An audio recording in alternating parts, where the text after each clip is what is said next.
So we'll call this meeting to order at 6:49 and start with roll call.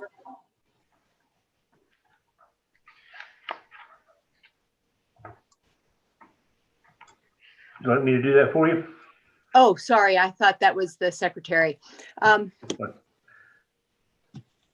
think she stepped away for a second, so she might have been. There she is. Can you do roll call, Callan? I can. Elizabeth Baker, Here. Angie Bandy, Here. Catherine Corley, Here. Alan Pearson is here. We know Joe Dirk is absent.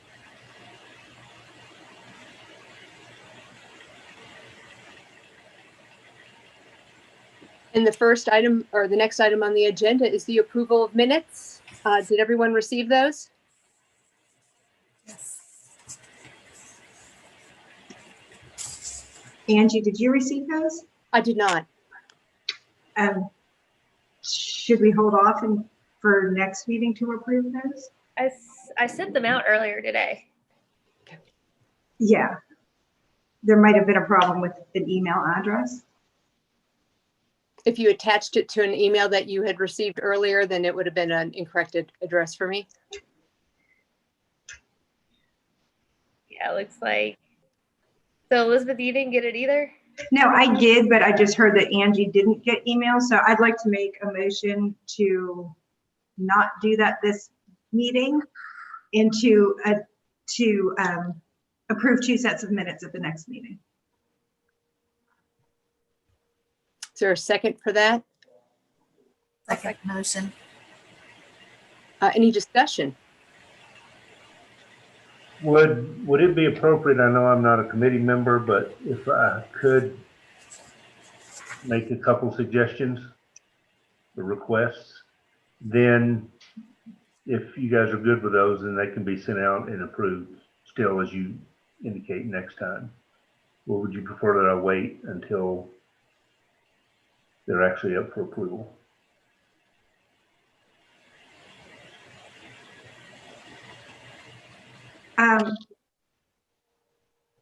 I don't have a strong feeling one way or the other about it. I think it would be good that we all have it in front of us though. So maybe I guess I do because, you know, Angie wouldn't be able to follow along with what you're suggesting. Very good. So is Angie the only one that didn't get them? I received them. Okay. Angie, I just sent them to you again. Hopefully the corrected email address.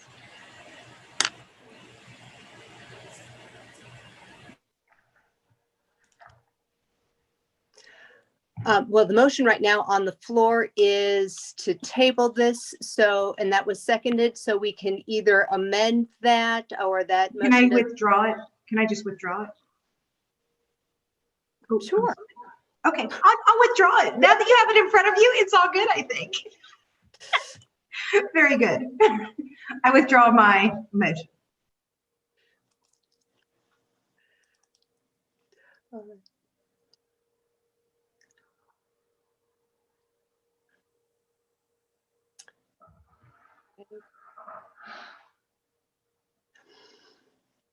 All right. At this point, may I make a motion that we just push this to the end of the agenda? Well, I rescind that. I hate this dead space. I apologize. Okay. All right. Thank you. So is there a new motion on the floor regarding the approval of the agendas? The agenda?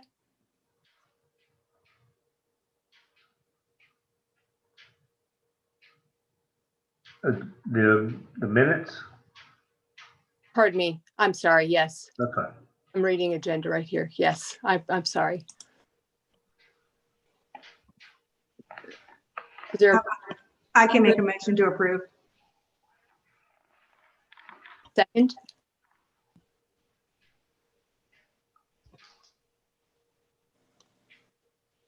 I'll second the motion.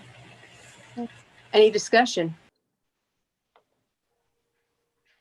Okay, hearing none. All those in favor, please signify by saying aye. Can I ask Boyd? I thought he might have had something Yes, on this. Was if I that could. true, Boyd? Right. And again, these are committee's minutes, and I didn't want to interject inappropriately, but they're really just some technical corrections.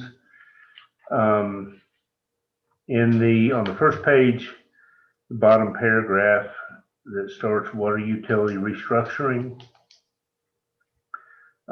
says previously acting water director and then currently acting water director. And I think in both of those instances, acting needs to be removed because it was the previous water director and our current water director. Neither are in an acting role.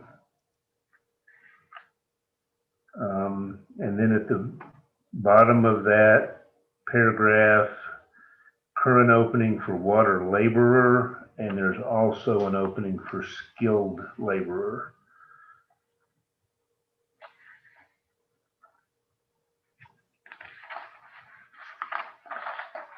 And then the only other thing,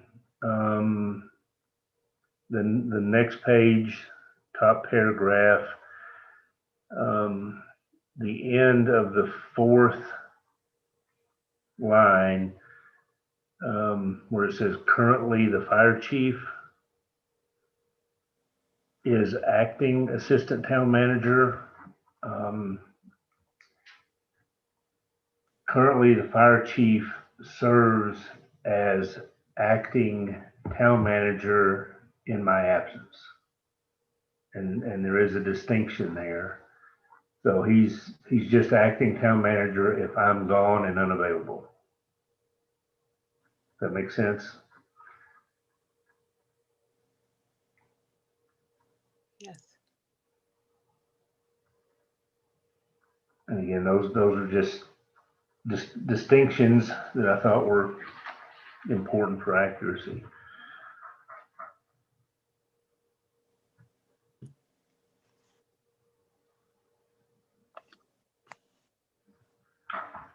Any other discussion before we move to, or before we vote?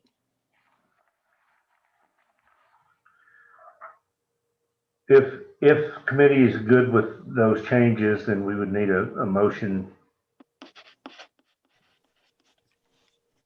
to amend the motion to approve as amended. Do a motion to approve as amended. I'll second. All those in favor? Signify by saying aye. Sorry. Aye. Aye. Actually, we need a roll call vote because this is virtual. Okay. Thank you. All right, Catherine Corley, Aye. Elizabeth Baker, Aye. Andrew Bandy, Aye. Alan Pearson is aye as well.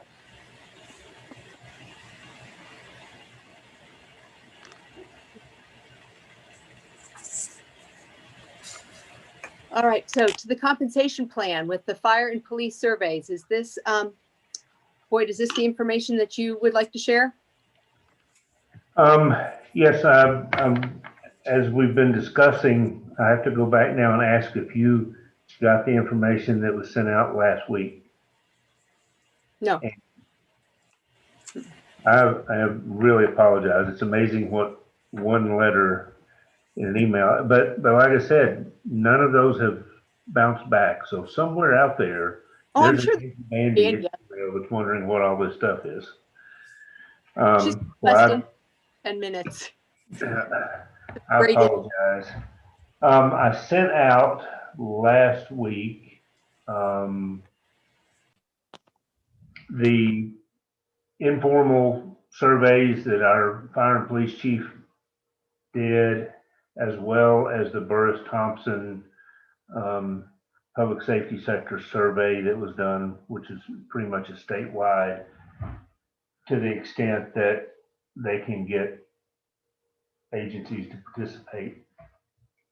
So those were sent out for review, as well as you guys had asked about what our current longevity and tenure is for our fire and police personnel.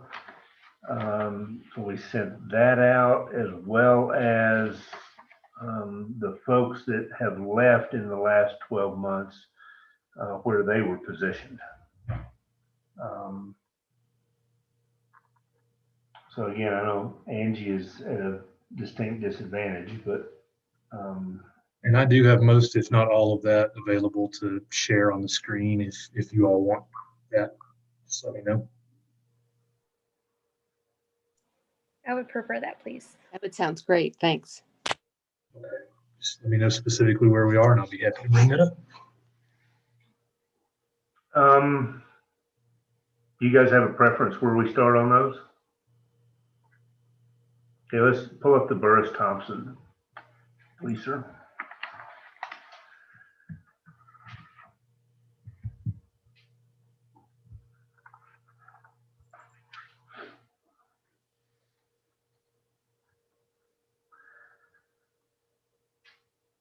They scroll on down.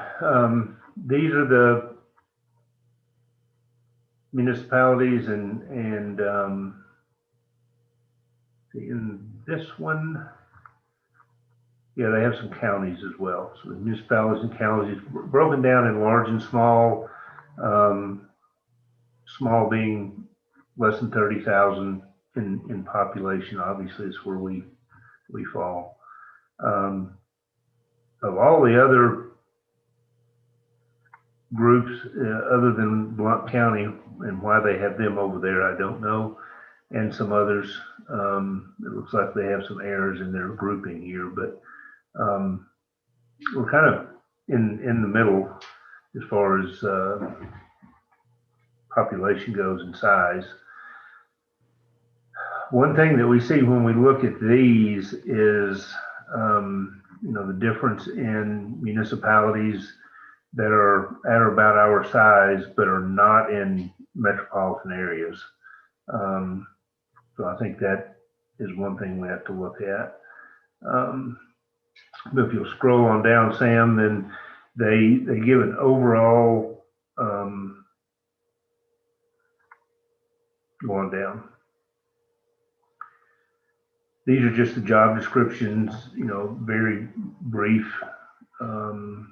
description of what they consider the job in that title to entail, and you match up with those. Going down to the pay, then they do this section is for all respondents, and you look at everything that all the data they've gotten from large municipalities, small municipalities, counties, everything combined for the various positions. And then they break it out into below that, the large agencies and the small agencies. So if you go down to the small, Sam, please. There you go. Here, line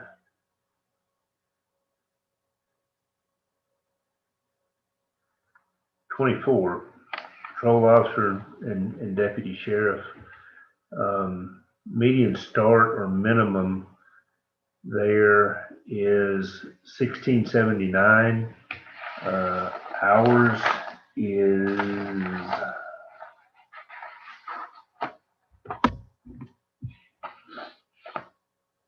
1699. So we are slightly above that. Then the only other real good comparison they have on this would be median top. And that again, depending on how an agency is structured, and some of them have a maximum that people reach in a relatively short period of time. With hours, it can take quite some time. So there is a variation there, but median maximum on that one is 2302, and ours is 2548. So we're above there. So based on that, given just the classification of a small respondent, we would appear to be fairly well aligned. But again, I think the problem we have is we find ourselves competing in a little different market than a lot of these do. If you look up at with the firefighters, you're probably going to be looking at firefighter 2, the certified firefighter, and an EMT or advanced EMT. Most of our folks fall into that category.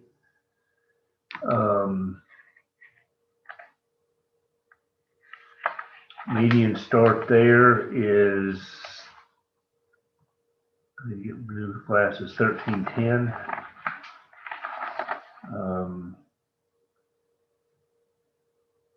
Ours is 1071. Now again, this one's going to be complicated because fire departments can pay significantly different depending on their shift schedules. Ours, for instance, that 1071 is not based on a typical 2,080 hours in a year. That's based on 2,990 hours in a year. So their starting pay being 32,025 annually translates then to 1071. And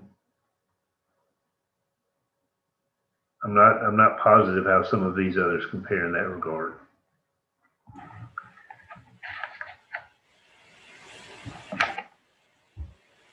But they're all reporting hourly wages, right? So regardless of the shift structure, it should still be apples to apples. I mean, our people would have to work more hours to get to that annualized, right?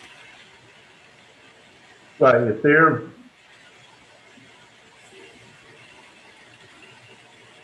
So, I mean, that's yeah, still that we're a little bit under because they have to work so much more to earn the same amount. So we're taking away from their personal time in order for them to earn the same annualized salary. I'm just trying to make sure I'm understanding correctly. yeah, and it is difficult to do just that with these things because they do vary. But and to further explain our firefighters work, if they just work their normal schedules for an entire year, they'll work 2,756 hours at straight time. And then there's built in 156 hours at time and a half. So when you consider So the hourly rate is half rate, right? Is the actual base rate. It is not the time and a half pay, right? Right. Yeah. So if you calculate all that in and then calculate an hourly rate that equates to what they make, that's where you get to the 1071. Right. Okay, wait. No, then maybe I'm misunderstanding. So the 1071 takes into account some of the time and a half pay? Yes. Yes, so it's not just the base rate, that includes. So actually then, like you said, we need to look at the methodology on how they're surveying those with that difference in the shifts, because it seems like we're asking people to work so many more hours to get to the same pay. And even with the time and a half, and I know, like, I had to kind of educate myself when I got off the Zoom last time, and I was looking at the documents you sent, and I was thinking, wait a minute, this is so many more hours. How does that work? And so I realized, that municipal governments could pay emergency workers, first responders in a different manner under fair labor standards. So that it just doesn't apply in the same way. So I had to, but still, if we're trying to retain people and they have to work more hours for us to get to the same amount of pay, that could be part of the retention problem, Right. the way the shifts are structured.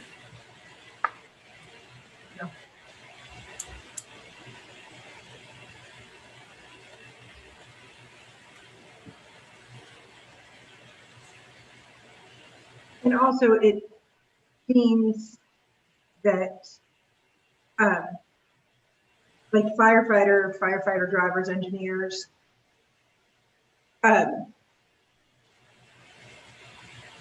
a larger gap from this survey and even the local survey than working up into like lieutenant, deputy chief as well.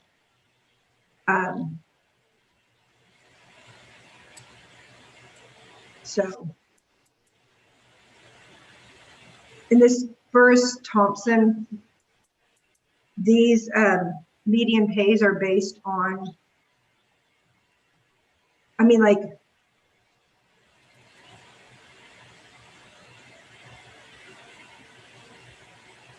what is the methodology? I read a bit on the methodology, but it didn't really talk about, like, you have the hourly rate, but it doesn't talk about if that's including their time and a half or, 27.56 or 29.90. Do we know what the methodology is like that way on that? I know when we completed the survey that all of that, the details of our pay structure were included. So I know they collect data that would illustrate differences in pay structures, but how they accounted for that, I don't know.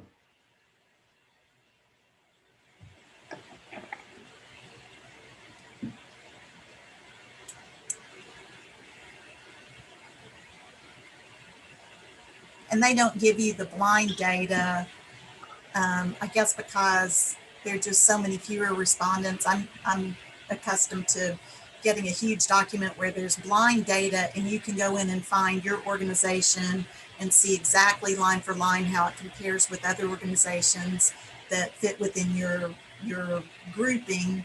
But I would imagine that that's maybe not as possible for this few of respondents. Whether or not that's available, I don't know, but this is what you get for participating. in return for participating. If there's more detailed data that may be available contractually or something, I don't know. I know they might be a purchase, an item that you pay a little bit more of a fee to get that blind data. Right. Possible.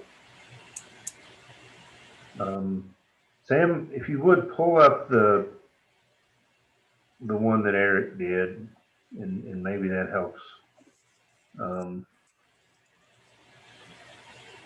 little bit, because these are our area departments, and again, being structured differently, they don't all have the same rank structure and all of that, but this will at least, we know these are fairly comparable in terms of hours they work and such.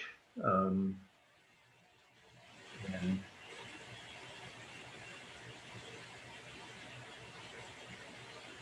here, the firefighter, for us,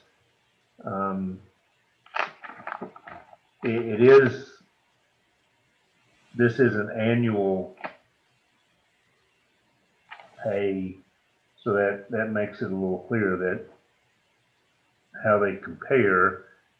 But again, I think for the most part, we're fairly consistent with the other agencies in the hours worked. And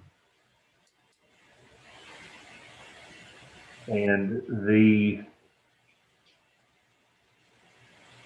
rate that's listed for firefighter for us is the range, basically that they would start at, depending on their training and experience.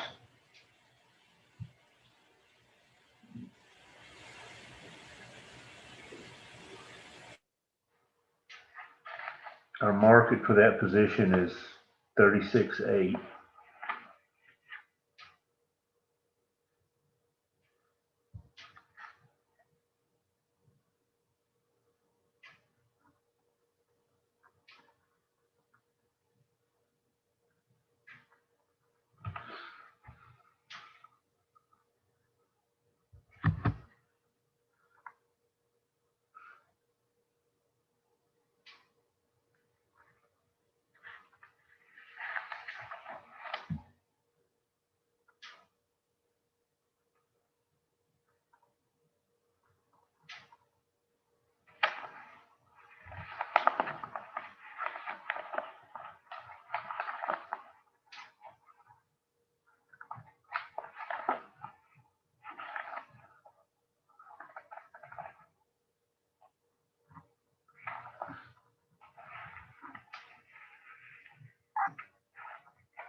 Kathy just messaged me saying that she's trying to get back in.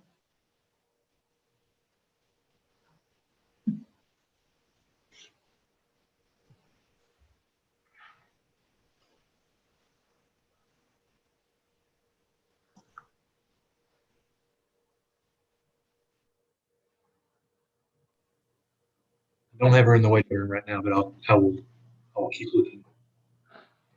Thank you for letting me know.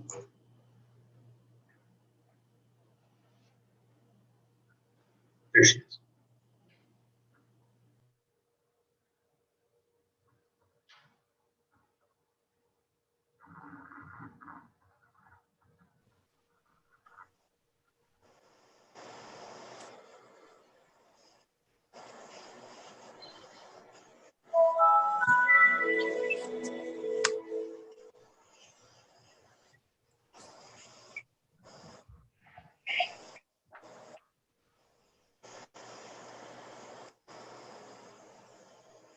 So with the range, I'm assuming there's definition within that range, like when somebody is coming in with some experience, it's exactly like it's consistent. Right, for our range, you mean? Yeah, just so under firefighter, you have this range. Yeah, so if we hire somebody with no career firefighting experience, maybe they're a volunteer firefighter or something, but they're not certified. So if they don't have at least 3 years career experience and they're not certified, then they would start at minimum. Mm-hmm. If they're certified, but don't have 3 years of experience, they would start at P1. If they're certified and they have 3 years of experience, then they would start at what we call P2. So it is pretty well defined as to where you plug in when you're brought on board.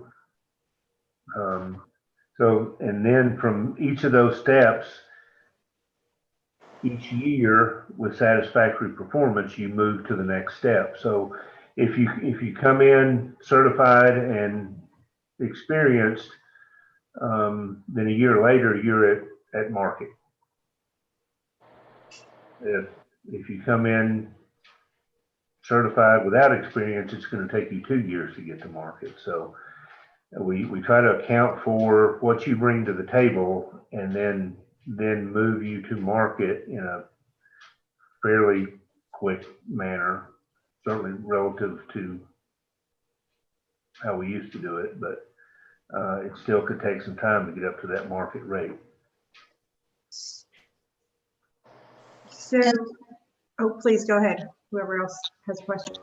Remind me once again, I know I asked you last time, it's just you use the market term a little bit different than I have in the past. So what is it that you're trying to market? Is that the median of your market? Is that the, how much range penetration is that? Or when you say that, are you saying the median actual pay rate is market? What we consider market, that number in whatever position is where we try to, that's what we look at in terms of how competitive we're positioned. So if we look around in the area and an experienced police officer or heavy equipment operator for that matter, if a experienced person in that position in the area is making $40,000, we need to try to make sure our market. Right. No, I get that. I guess what I'm saying is what I'm accustomed to seeing is we would set our pay ranges based off of the market data that we would collect, and we would do the same thing. We had survey data, and we'd also do some informal surveys of local organizations, just to make sure that we, that there wasn't anything about our particular small area that would skew things. And then we would set a minimum and a maximum. But the way we would do it is we would say we expect about a certain amount of range penetration to be like 5 years worth of experience would be a certain amount of range penetration, depending on the job. And most often that would be close to the median actual pay. That, like, if you look at this, the public sector wage thing, what we would say is with about 5 years, we would want to get people to sort of the median. And then that left us the median at actual pay. And that left us a range to get up to the top where we weren't topping people out too soon. But of course, that's a different industry and it's not municipal government. So I'm just making sure that when you're using terms, that I'm thinking of it in terms of the right thing. So I'm wondering, when you say you're bringing someone to market, what are you using to determine what, like, when you look at your survey data, is that market amount, how far into the pay range in the market is that?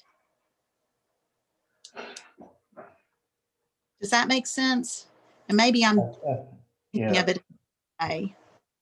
I think I know what you're saying. When this was set up, and this is the basis for this is many, many years old. Uh-huh. And that's one of the things that I wanted to talk about is maybe it's time to start over, for lack of a better term, because we've just modified this over the years to, Right. It was set at market, and then the minimum was basically a percentage less than that, and maximum was a percentage over that.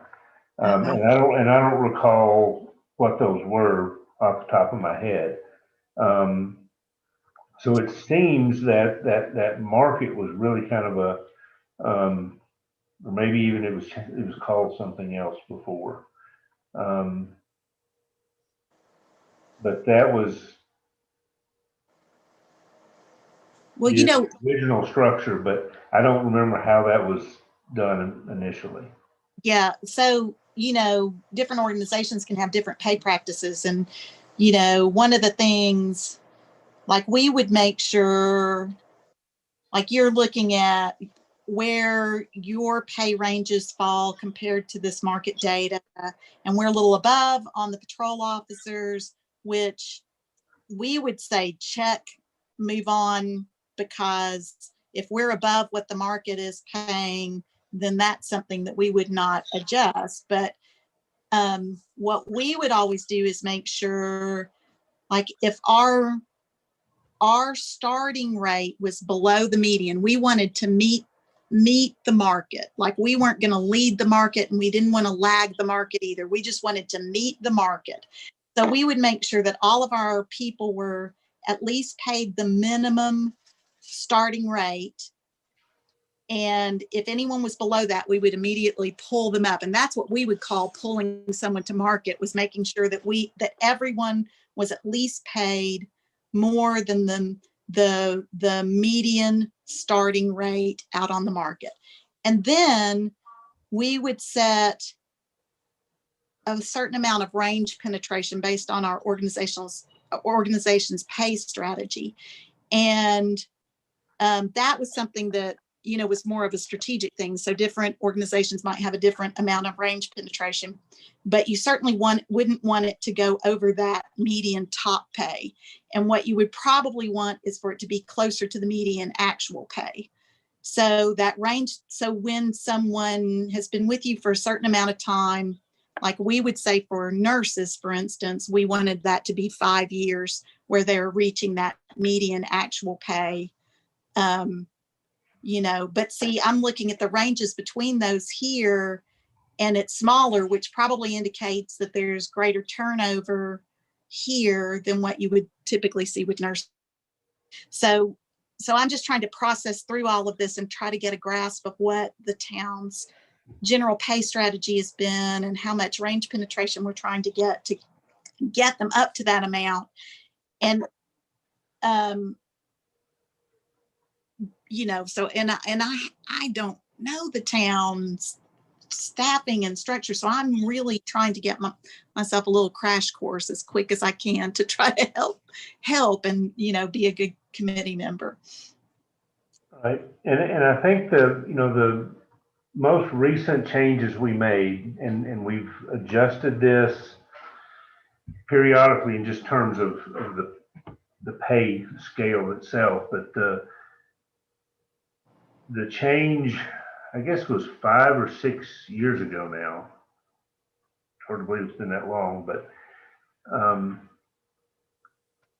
the change from going to the minimum P1, P2, and market, the way our scale worked before, if everybody came in at minimum, it would take many years to get up to the midpoint, anywhere close to the middle of the range. And we were, we could get people that wanted in law enforcement, we could train them, and as soon as that happened, they were on. So the idea was with this,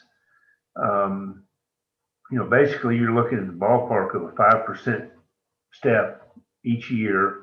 Mm-hmm. And again, you get some credit for what you bring to the table. And the idea just being to get people's pay up to a competitive wage as quickly as possible, so we have the best chance of holding on to them. Beyond that, frankly, I can't speak to it in as technical terms as you do from an HR background. The management background is a matter of finding good people and figuring out how to keep them. Yes. The technical approach to how you deal with the pay scale, frankly, is not a strong suit. Mm-hmm. So what I would looking at and see, we've got so many pieces here that I'm trying to parse out, but we've got a difference in the way our shifts are structured. But if I'm looking at, you said we're starting at 1071, right? And then moving up. So the in training is starting at 12 something, and then the median actual pay is 13 something. And see, okay, so that median actual pay rate takes into account all of the people that are in that job class in all of these various organizations. One of the reasons that blind data is good is that you can go and see if they're outliers, and you can pull the outliers out and make sure that there's no one organization skewing it too far one way or the other. And it's possible that we're an outlier because of the way our shifts are structured. So, and because our shifts are structured so hard, it makes it really hard to know if we're, if, I mean, to me, it looks like, just with my experience, it looks like we're really underpaying our firefighters by a lot. But again, I don't know the industry. So. Right. And that's, as I look through all of this, and it's a little comforting that you're struggling with it too, because you have a lot more experience with this exact thing than I do. That's really what I kind of got thinking about. Maybe we do need to at least discuss what expanded data or services are available from Burris Thompson. I did look on one of the forums for city management. I think it was the Tennessee City Managers Association, actually. Somebody asked about who others use for salary, not only salary surveys, but actual pay structure studies and recommendations. And a lot of people use them for that. So they offer more than just what we get for our willingness to participate in the survey. And as I look through all of that, it's when I started thinking that might be a good conversation to have with them and bring to you guys and council and see what we might want to do on a more detailed and comprehensive basis. Especially if we're having a retention issue,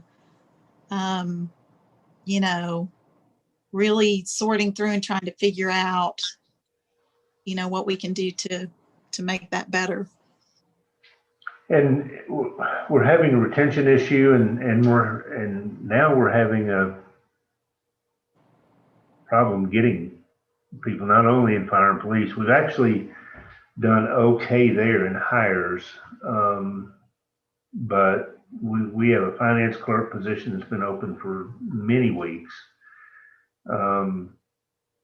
A sanitation driver position, laborer positions, across the board, we're having a hard time getting people on board.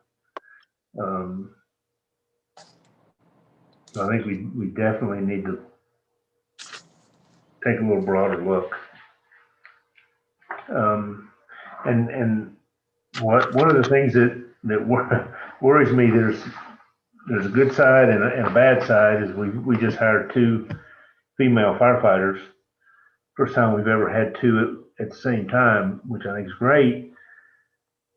But they're going to be very attractive candidates for other agencies after some time here and experience and additional training. And I want to, with any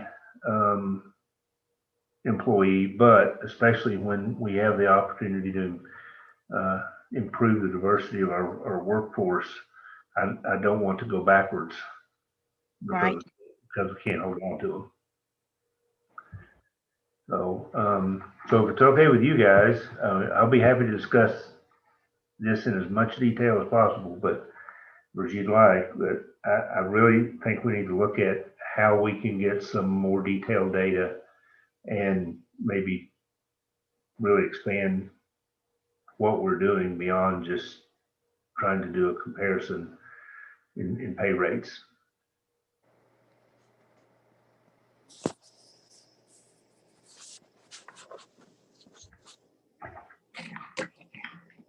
and do that as quickly as possible.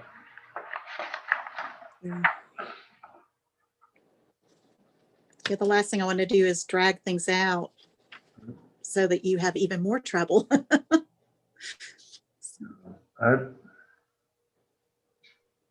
So let me, I mean, we are entering the budgeting process.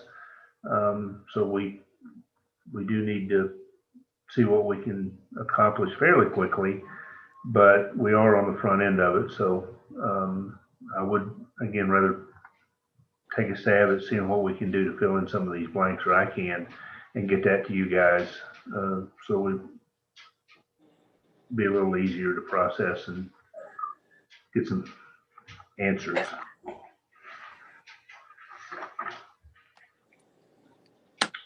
I will do that. Thank you. Thank you. Are there any other questions or comments on this topic?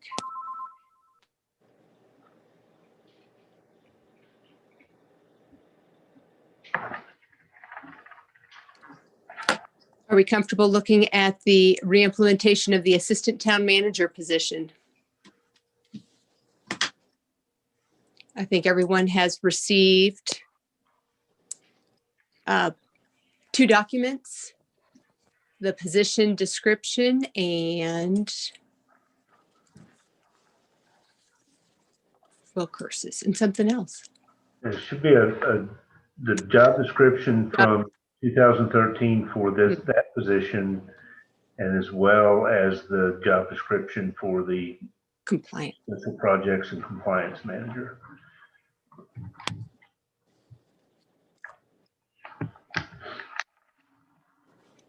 And again, I'm, if I may, I want to make sure that I explained something clearly.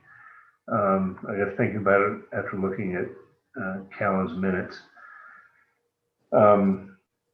When this was implemented and the council approved it, job description was done, and the intent all along then, and mine now, would be that someone in this admin 4 tier would assume additional responsibilities in addition to the position that they currently hold. That's what I did as the police chief, and assumed administrative authority and responsibility in addition to that over the town as a whole.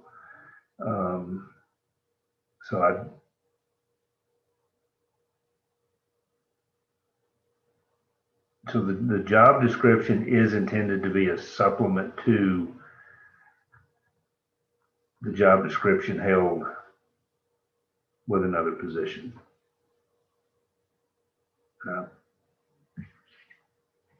As opposed to a standalone. So just want to make sure I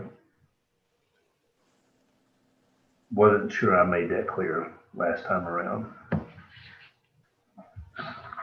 And I guess for me, the thing that was authorized but wasn't done was plugging in exactly how that would be handled in the pay scale.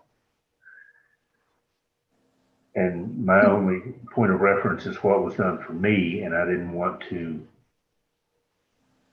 simply go with that, and wanted to get some advice from you guys.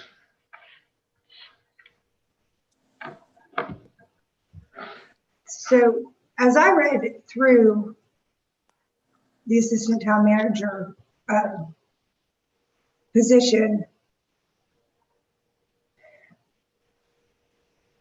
I wasn't sure if it really covered what it appears the town is in most need of. You know, like not just to support what you are, but then after I read through it, I kind of backtracked a little bit, and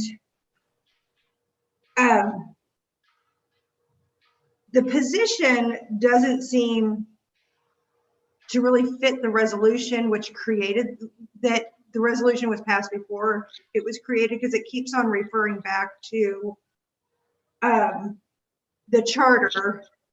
And in that section 2 under Article 5, I mean, it's very specific what the charter says, and that's not really what this position says. And, you know, like as you read through the charter, you kind of see how all of the positions, not all of the positions in the town, but all of the administrative positions in the town are very well defined in the charter. And then when it gets to an acting town manager, which is what the resolution was that created it, that appointed you as acting town manager, which that resolution seemed to happen before this description. But basically our charter just says that it's somebody that can step in, very similar to what Chief Mitchell has been doing for the past several years. Like if you're out, he can sign a check, he can do that. And so that's the way that the charter's written. And I'm not really sure how the description falls in place with the charter. And again, because all administrative duties are directed in the charter, I kind of wonder where we're at here with this position, because it seems like it's conflicting. Yeah, I agree, because it was referred to as and is the assistant town manager, but they referred to a different section, or the provision that you're talking about, which is exactly what I was talking about in the minutes. That What? I'm sorry. Oh, okay, go ahead. So when the correction in the minutes to say that Chief Mitchell serves as the acting town manager, which Yes. is just when I'm not available. Yes. There aren't any ongoing administrative authority or responsibility beyond what he holds.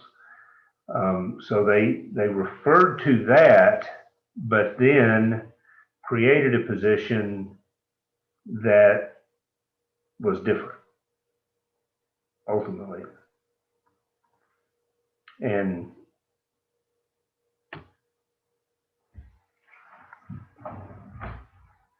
so I agree with what you're saying. I'm not sure why it's called one thing and has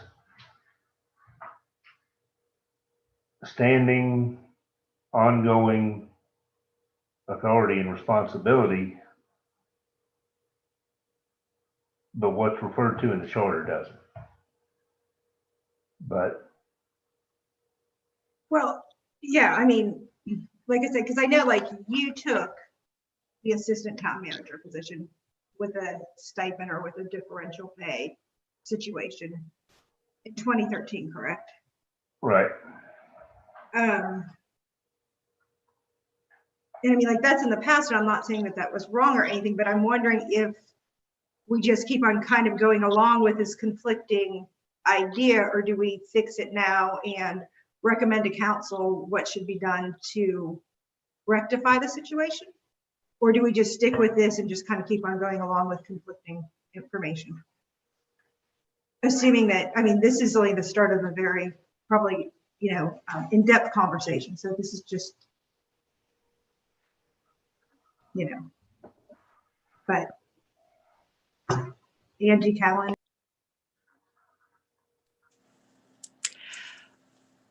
I guess one of the questions I had looking at the resolution for the assistant town manager in 2013, and then with the creation of the special projects and compliance manager, then in 2017, was there any conversation at that point, since this person is working, I mean, shoulder to shoulder with the town manager, that he or she would naturally be that go-to or seen as the person to go to if you were unavailable, or if the town manager was unavailable? Yes, since that position was formed, I think I've been consistent in that, and why this didn't come up earlier. The fire chief is the acting town manager if I'm not available, but doesn't have any standing authority, and that's the way I've kept it. When this position was formed, I think I've been consistent. I think Callan even mentioned it before, that in discussions, that this is the position I saw as evolving into someone that would then assume those responsibilities as well in time. And that's been 3 years. So I've worked for and tried to position that person to be ready to do that, and then assume administrative responsibilities. And again, authority, if you don't have that, you don't get experience with it. So it's something that, you know, you being responsible for other administrative staff members is a big step, and that's not something that experience you'll gain unless you have the authority that puts you there. So that, I'm probably not wording that very well, but to answer your question, this has been my goal since that position was formed. And frankly, we got the person that we got in it, that had the promise and the ability and has grown into that position, and then I think is ready to take on more responsibility. But that responsibility isn't included in that job description.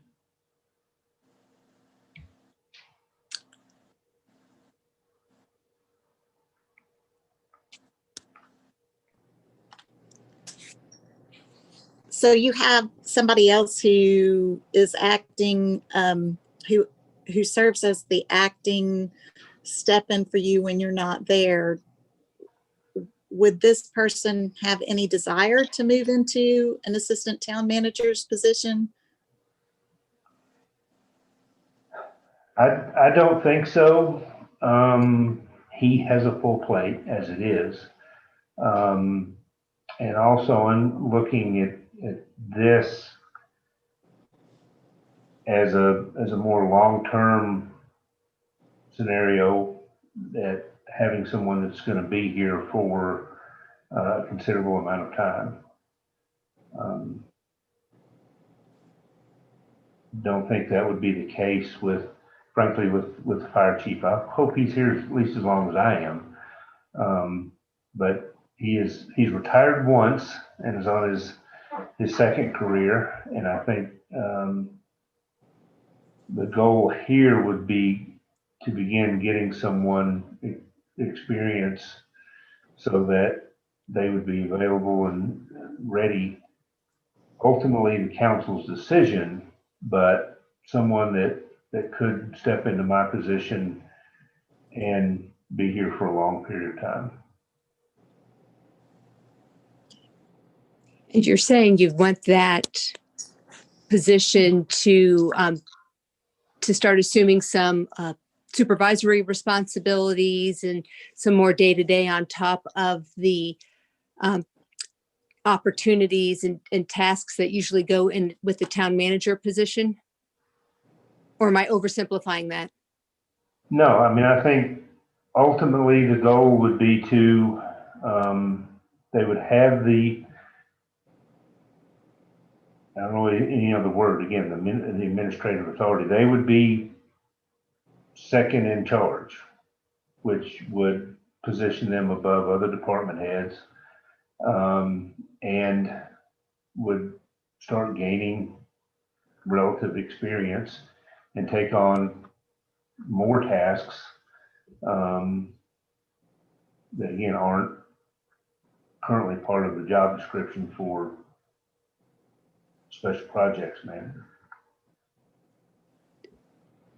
When you So say positioning them above other department heads, that sounds more like a promotion instead of just an additional duty.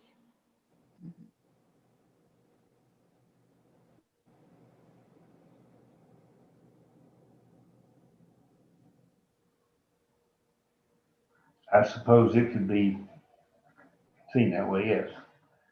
But again, I'm going by how it was handled when I was given that position.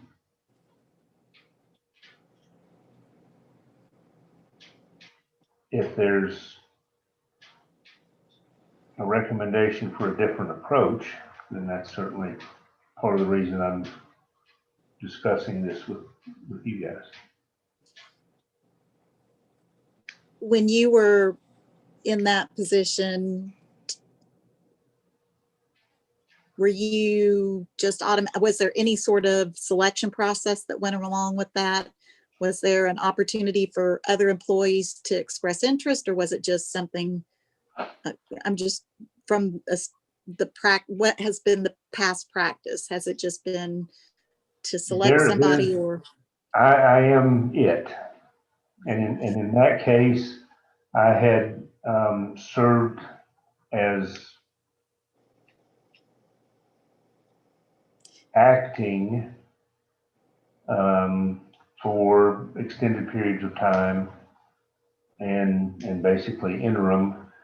And when the town manager prior to me was selected, council wanted to create that position and associated pay, and that's what was done.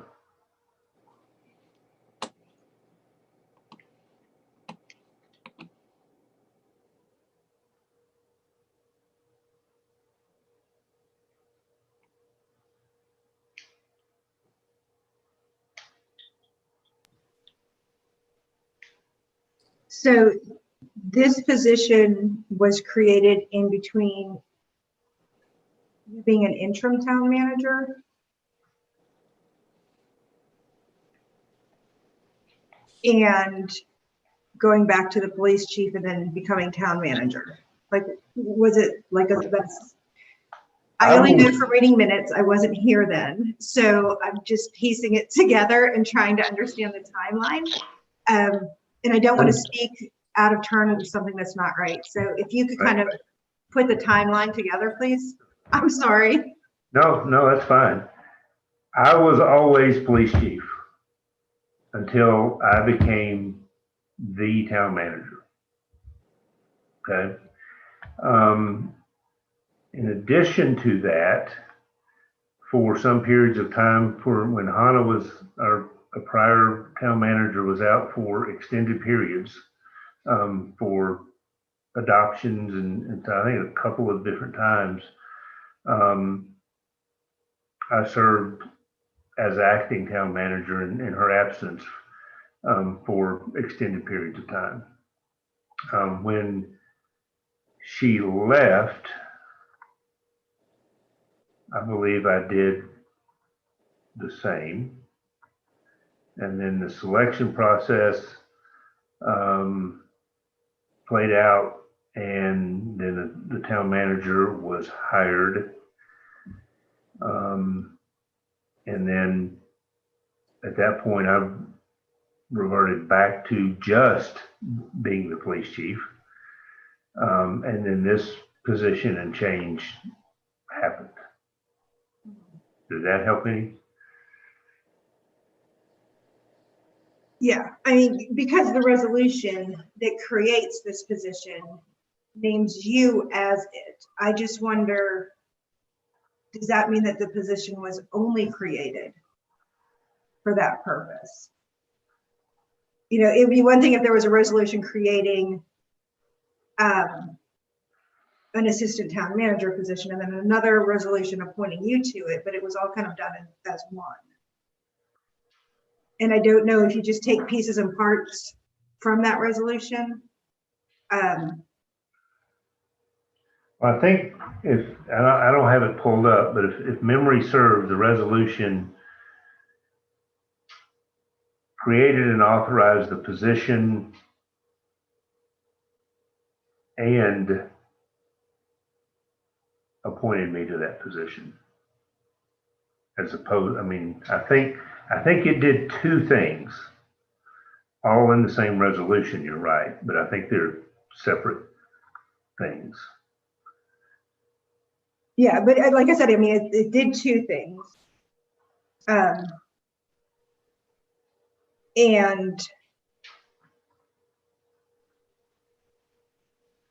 you know, it actually, it only mentioned it once in this one.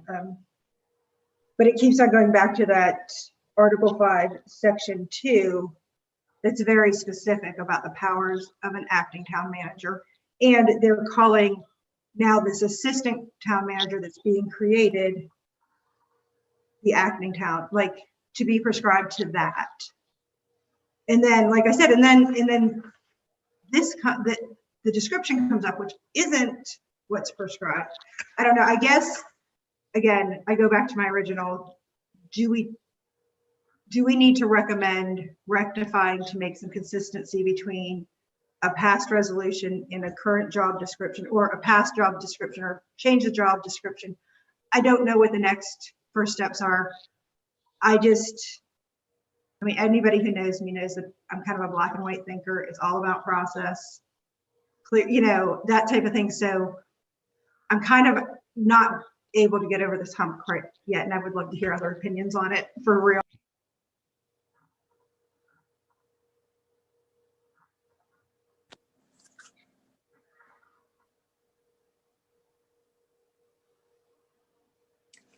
Boyd, do you ever see the special projects and compliance manager not being someone who would be a candidate for the town manager position when it would become available? That's certainly possible, depending on who's in that position. And that's why I think, to me, and I understand what Elizabeth's saying, like I said, I saw the same thing. They refer to something in the charter, but then the job description says something different, and it's called something different. But to me, what would make the most sense is having the ability, and I don't remember, I think it was maybe Kathy or you, Angie, I'm not sure, was talking about, you know, this being, you know, an additional stipend or something like that, that would attach to assuming additional responsibilities. And I think that would be the best scenario, that whoever the town manager is would have this as a tool to assign among the people in that group, your upper management, to determine, one, the need, and two, who the best person would be to take on those added responsibilities. So sure, there's a potential that, you know, the police chief could be the best person, or the fire chief, or the public works director, and I think the best scenario would be to have the ability of those administrators over the different departments determine who would be the best suited to take on those additional responsibilities and help in the overall administration of the town. So, and I think that was kind of the intent.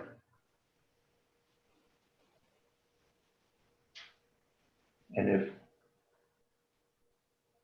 so in other departments where certain people have to take on more supervisory role, are there stipends in those departments for, you know, I'm imagining it probably definitely happen in public works, I would think, but like the fire, in police, bless you, Dan. But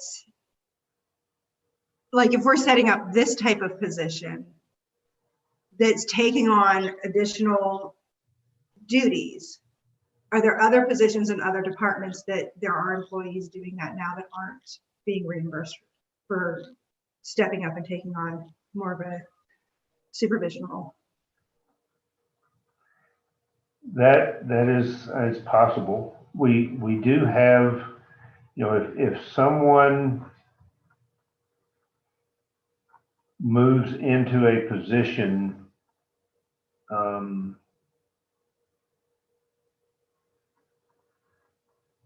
and one of the things that we're looking at, and I guess would be an example, is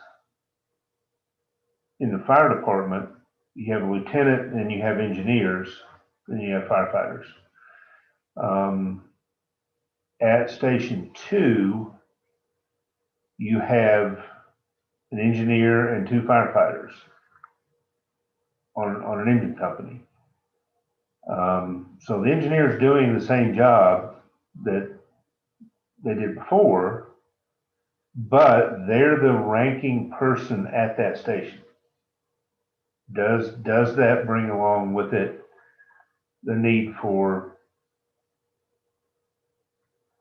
different pay or different rank or what?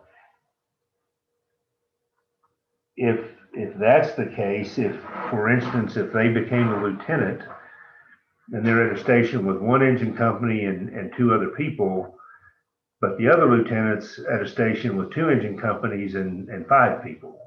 So how do you differentiate between those assignments? I don't know if something like that's what you're talking about, but we are in a position where we're looking at that scenario as well and trying to decide exactly how that should be handled. In general, if you are assigned to a job above your current position, you were supposed to be compensated at the higher rate while you're in that position. And we have had instances like that in the past. I don't know if that answers your question. Okay, so so looking at the special, or the projects manager, special compliance officer, special projects compliance manager position description, and then looking at the assistant town manager position, who's doing the duties that the assistant town manager would take on, and then are there any duties that the special compliance officer has now that are assigned that would be taken away, and what would happen to those duties? How does that kind of all play out? None of the current duties for the special projects and compliance manager would go away. The additional responsibilities would, again, initially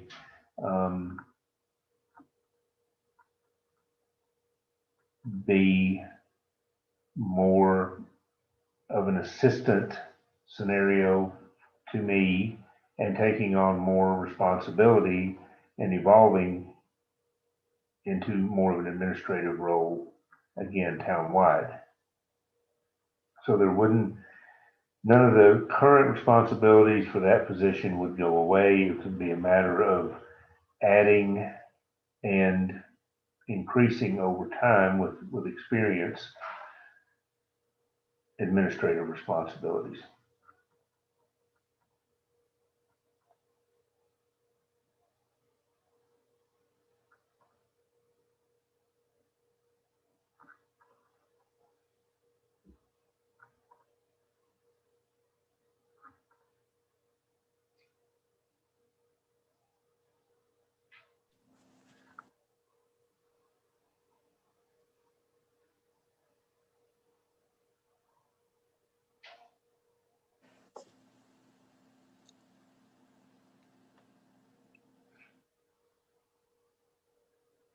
In the last couple of months, I guess, or as we've been talking about this, I've heard a couple of different quotes from different people regarding this special projects position. And I'm not sure where these all fall, but one was, this is just a job that's going to pay for itself because it'll be a focus with grant acquisition. Another one is the purpose is to take on the opportunities, some opportunities previously done by the town manager, allowing the town manager to focus on other tasks. And the other purpose was taking over the, well, that's the same point.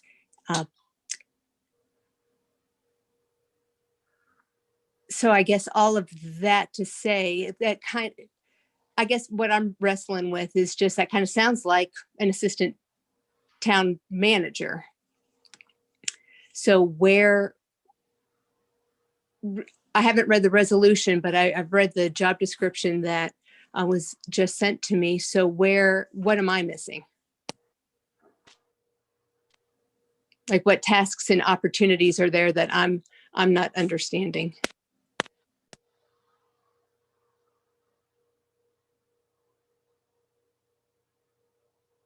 I'm not sure I'm Sure. catching your question.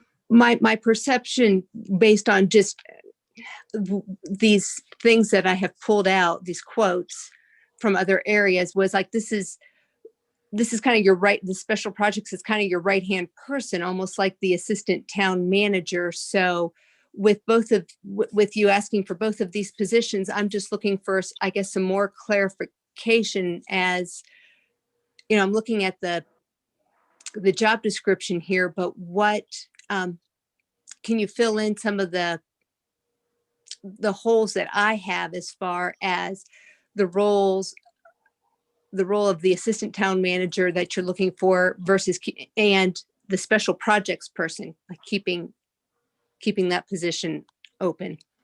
Again, I think you worded it, asking for both of these positions. This will be one position. Okay, so that's where I'm missing this. So Right. when you say that these tasks won't go, you're not saying the job's not going away, just what this job is doing. Right. That's my The misunderstanding. assistant or the special projects and compliance manager, my intent would be to add to his role assistant town manager. So he continues to do that job and takes on more authority and responsibility townwide.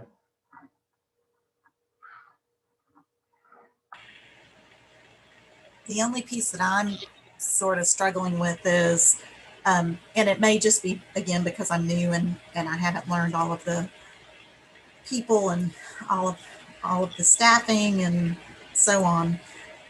But typically what we looked at would be, first you create the box and then you put the person in the box.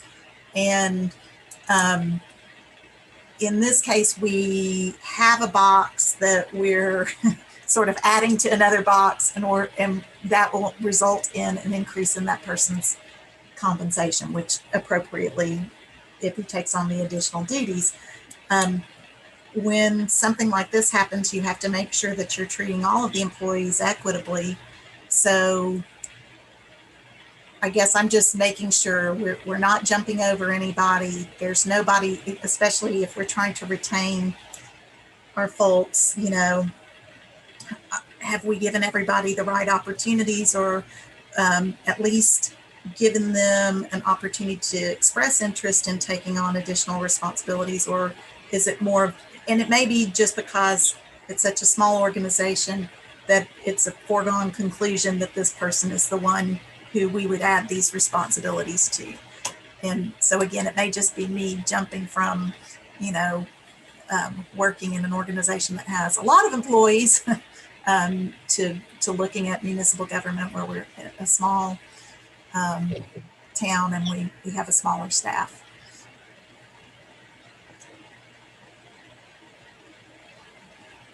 Yeah, I understand what you're saying, and I don't think that's an issue. And you know your people, so if it's not an issue, Right. Again, and I wanted to, both our fire chief and police chief, one, have very few full plates. And I'm not saying Sam doesn't already, but they have full plates. Both are, I would estimate, just a few years from retirement. Public Works Director, Finance Director, pretty much the same boat. We have outstanding department heads. I don't think any of them are positioned or would desire to take on the added responsibility. And I think the advantage, again, of having somebody with the skill, ability, and job performance that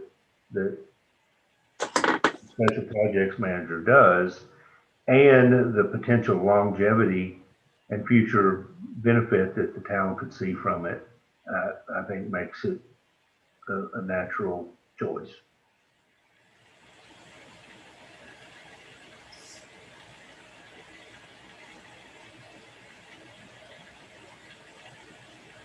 And at this point, if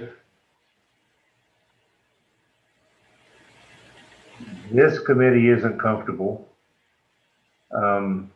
with a recommendation how to approach this, I'm more than happy to go to council and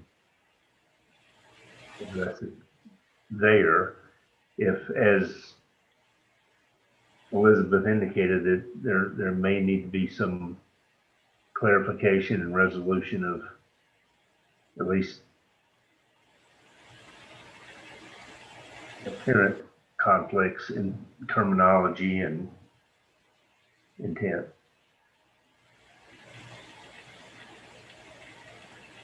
I mean, that's really where I'm stuck at. I would also like to, in preparing for this, I had searched assistant town manager job descriptions throughout the state, and then also like-sized towns, not within the state. There's not many like-sized towns that have this type of position, which doesn't mean anything other than I had to go out of the state to find some. And I would really like once those black and white questions are answered, I'd really like to kind of hone down on this description, because it's quite vague, and there are definite needs that the town has now that they didn't necessarily have in 2013 that could probably benefit from having somebody with experience on staff. If that makes sense. I mean, just reading through, like I said, some of the other town manager job descriptions. And then I think, whether you go to council with this or, come back and, we look at this again, I think it's really important to be mindful of the other, like I'll use the example you did, the fire department, where they are kind of having like a shift officer, and I know that's not the correct terminology, but I'm no firefighter, but where they are having somebody on shift taking more of a responsibility position. And, I guess I would really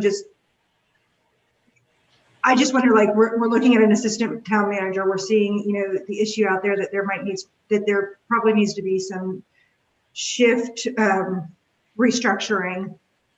I'm just wondering, is there a bigger picture here that we're missing because we're just honing in on this assistant town manager position and the fire stuff?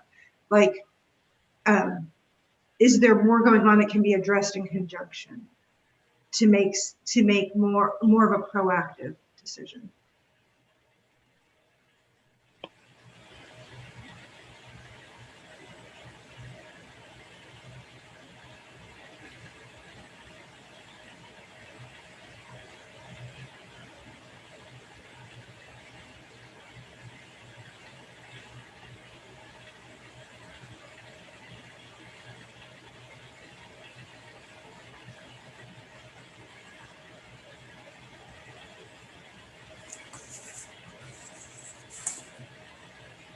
I don't know, I guess, I mean, all of these things are interconnected in an effort to make sure that things you do are, I don't particularly like the term fair, but are equitable and appropriate. So they're all interrelated and connected.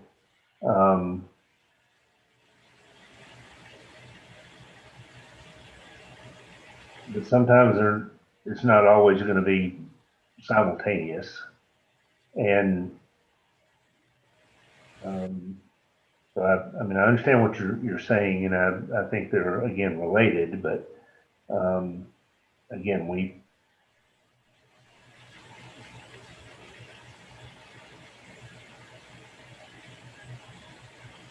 frankly, the job description for assistant town manager is not one I would have selected. I didn't write it. Yeah. It's what exists, and I felt it appropriate to start there, and with prior practice. This is what has happened in the past. The one missing link is there's nothing in the pay structure that says how it would be addressed there. But again, I felt it was appropriate that was the starting place. Yeah. Yeah, I just, I just want to be mindful of the equity and the morale of anything that we discuss here, and the impact that could have. Because I mean, I don't have to tell you because you get to work with them every day, but we've got some really great, talented, amazing, not some, a whole lot. And, just in attending meetings, you hear about morale issues, and I just want to be mindful of that. That's all, really. Yeah.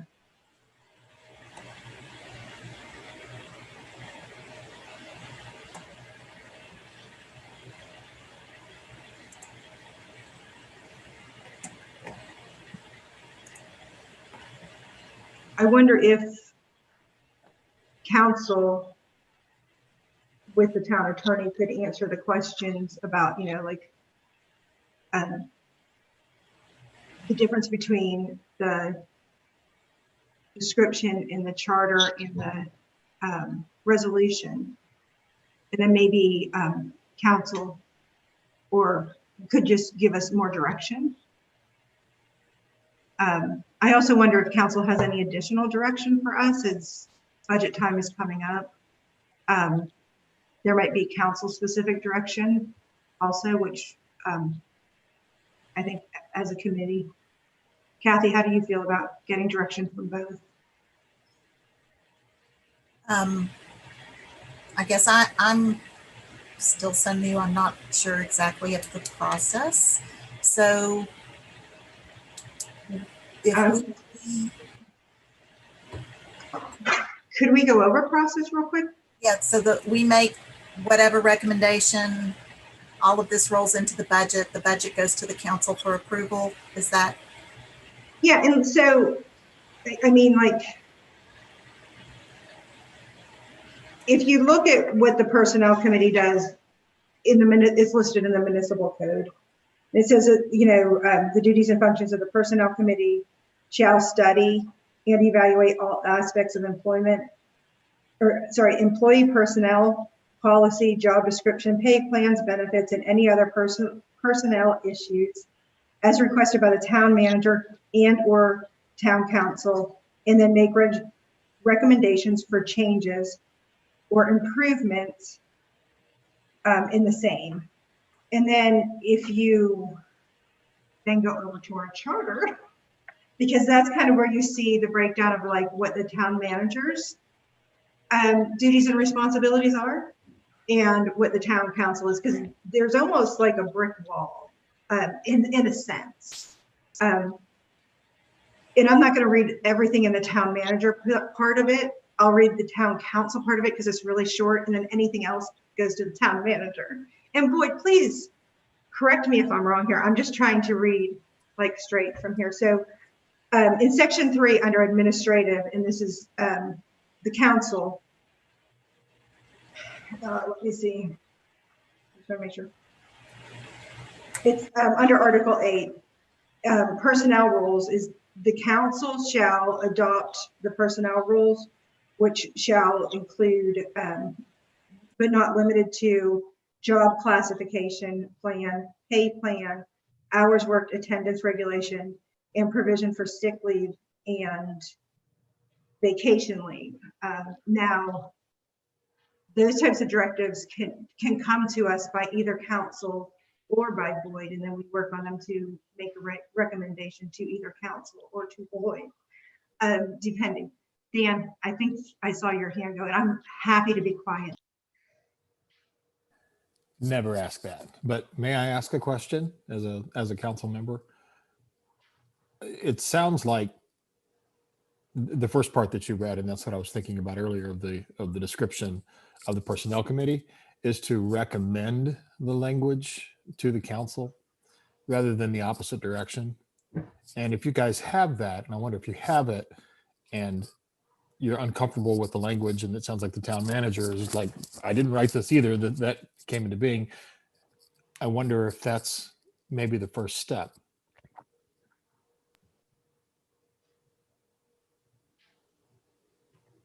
And then I can also see the council's, when you got to the second part, Elizabeth, I was wondering if maybe you feel that, well, you didn't say that. I'm thinking out loud. Forgive me for that. But the second, fine. yeah, the second part is the council, has to implement this, and the council or the town manager can ask for the personnel committee to meet to discuss, job descriptions and the like. And so it sounds like what this is the town manager asking the personnel committee to discuss the job description. That's part of what this topic is about tonight. And if you're uncomfortable, maybe you guys might want to take it on and see what makes you uncomfortable about it, and rewrite it, or say this all needs to be scrapped. Yeah, I guess the field's wide open, because as of now, it's not codified because the council's never voted on it. And I guess that's where I'm uncomfortable, is the difference between the resolution, the charter, and the current description. So if we write a description that would be in line with the charter, which would also be in line somewhat with the resolution, it would be what Eric Mitchell is doing right now, because there isn't much in the charter. And I think a lot of my pages dropped off the table. So, I can read. It says, by letter filed with town recorder, the town manager shall designate a qualified town administrative officer to exercise powers and perform duties of a town manager during this temporary absence or disability. The town council the town council may revoke such a designation at any time and appoint their other officer of the town or a private citizen to serve as to serve until town manager returns. Now that is under Article 5, Section 2, and that is what that resolution that's creating this position says that the position has to be in line with, was that part of the charter. So that's kind of where my hangup is. Right. Your hang up is, and I'm not, I don't want to get involved in you guys figuring out what it is you want to do, but I'm just wanting to understand, because so I can go back and talk to council. Is this, do you feel that this job description can't be written and suggested to the council in a way that doesn't require a charter change?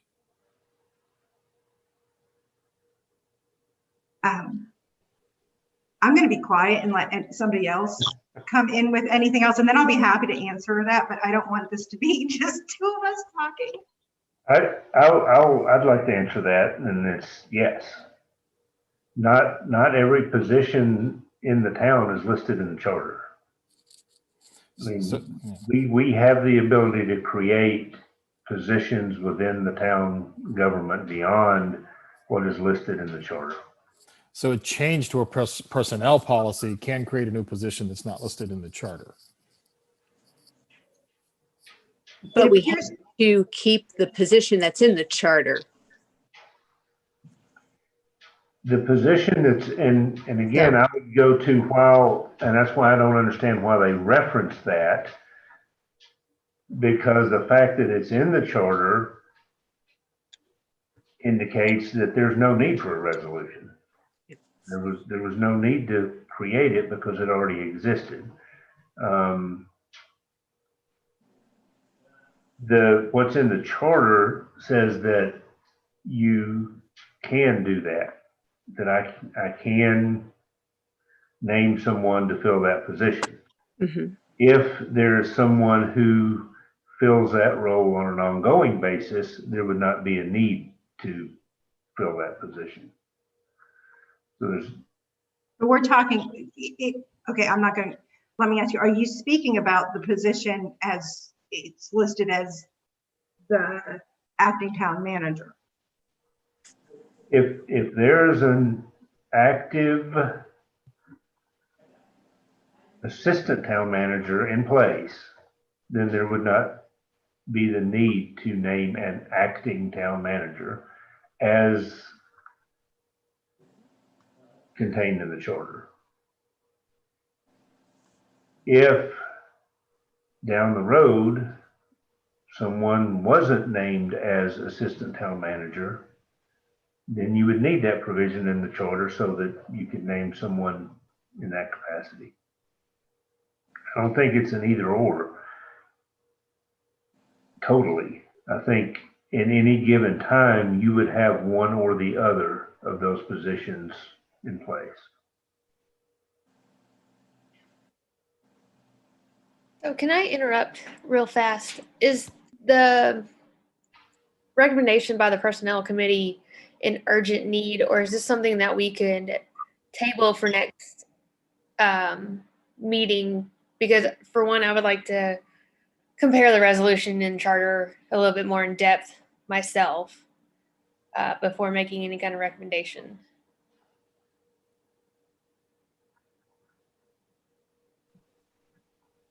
If you just made a motion to table this, I will second that. All right, I'll make a motion to table this then. I second the motion. Any discussion?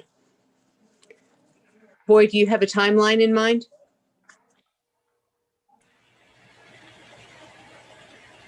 I would like to move forward as quickly as possible while doing so appropriately.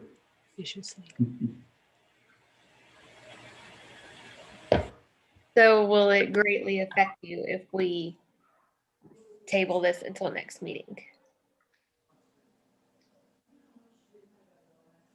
No, I would rather do that and everyone be more comfortable with where we end up.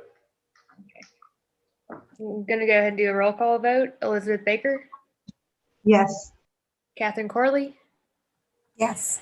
Angie Bandy, Yes. Alan Pearson's a yes. So I know we're really close. So something that I had just mentioned and I just wanted to get quick feedback. Do you think that we need to ask council for direction, any directive that they would like us to work on, like over the next several months?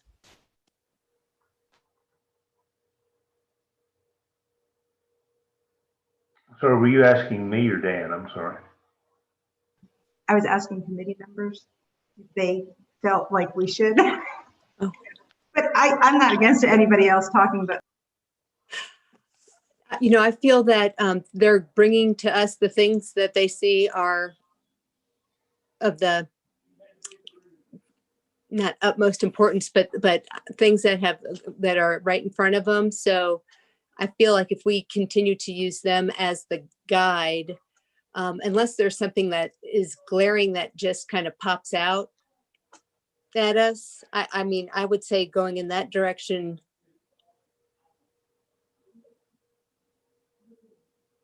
But that's just my opinion.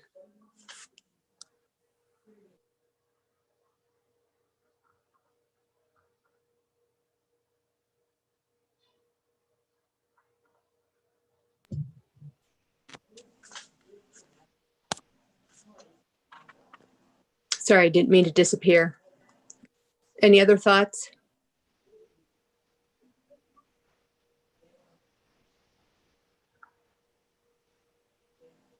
Any last words at all before adjournment?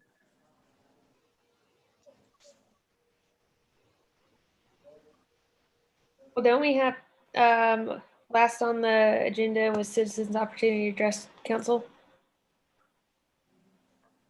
There was an amended agenda that came out. Okay. That was an error. I used a council agenda for a template and forgot to pull that off of there. I guess I was looking at the wrong one today.